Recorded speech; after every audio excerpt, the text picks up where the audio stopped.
মাঝে মাঝে না এই ফাঁকিবাজি রান্নাগুলো করতে বেশ লাগে। হাই, আমি প্রভা স্ট্রেস স্টিলের একটি মিনি কুকিং ব্লগে সকলকে স্বাগত জানাই। সেদিন রাতে ডিনারে বানিয়েছিলাম মিক্সড ভেজ পোলাও। তার জন্য বাড়িতে থাকা ভেজিটেবলস গুলোকে আমি একটি মিনি চপারে চপ করে নিয়েছিলাম, আর বাঁশকাঠি চাল ব্যবহার করেছি, সেটাকে ধুয়ে সরিয়ে রেখেছি।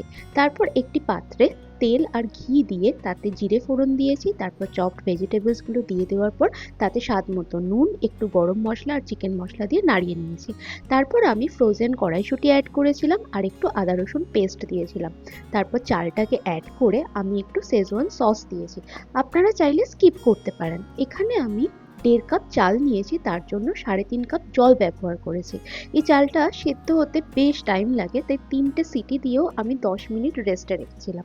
আর সেদিনকে আমার হাজব্যান্ড চম্পারন মিট হাউস থেকে একটি চিকেন হান্ডি এনেছিল, আমি সেটা দিয়েই সার্ভ করেছিলাম। রেসিপি ডিটেলসটা আমি কমেন্ট সেকশনে দিয়ে দেবো। Thanks for watching.